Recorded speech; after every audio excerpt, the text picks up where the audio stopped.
For all the people out there who haven't heard Villainy yet, how would you describe the band in 3 words? Oh, heavy alternative rock. Really, very rocking good.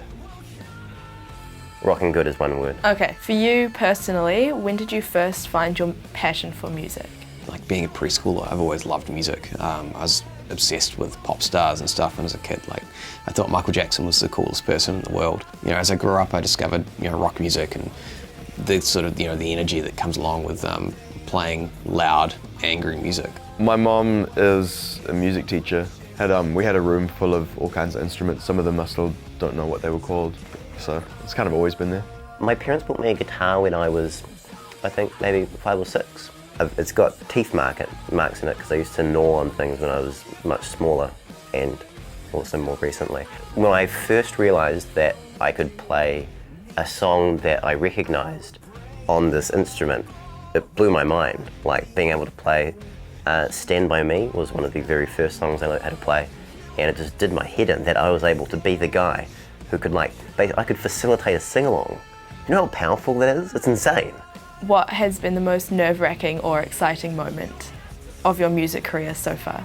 The most exciting moment was probably right before we won the music award. Kind of sitting there and the lady's like, and the winner is, and kind of just like lasts for like 20 minutes of silence before they say the name. Really early on, we got asked to open for Incubus. And I think we'd only played about 6 gigs before that as Villainy. And the Incubus show was at Vector Arena in front of, I don't know, 8,000 people or something. It was a really odd kind of feeling because we knew that thousands of people were kind of trickling into this arena, which was right beside us, and we were in this little green room, which is kind of hidden away in the back area under the stairs. One of the most nervous situations I genuinely think I've had on stage was we had 2 people having sex against the stage at the San Fran bathhouse in Wellington.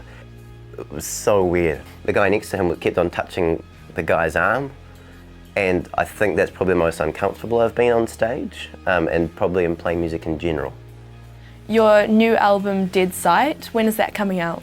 So it's out on Friday, the 18th. It's like a 2-year labour of love for us, and I think it's a big step up for us from our first record. And we had to sit down amongst ourselves as a band and kind of worked out what it was about rock music that we really, really liked. And the thing that kind of was like the common thread for everyone was that it's all about the adrenaline that you get when you hear loud music. And so we recorded it all live.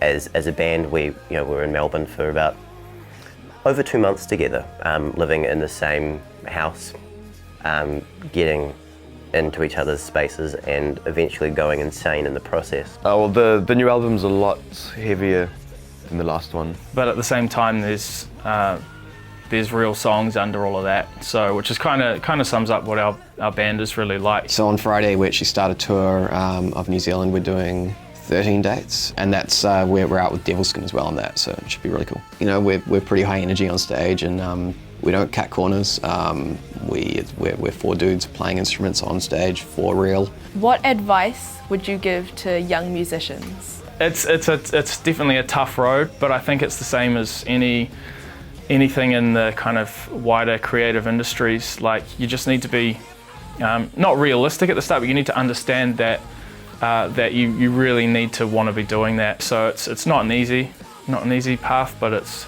definitely a lot of rewards in there. So yeah, put everything you've got into it and try and focus on what you're trying to do, and create a really kind of cohesive idea of the sort of music that you're trying to create. You will be shit for a long period of time, and that's okay. I've written so many shit songs over my life that I've just lost track of all of the crap, shitty ideas that I've had. And eventually, you'll have a good idea that resonates, and that will feel very, very nice.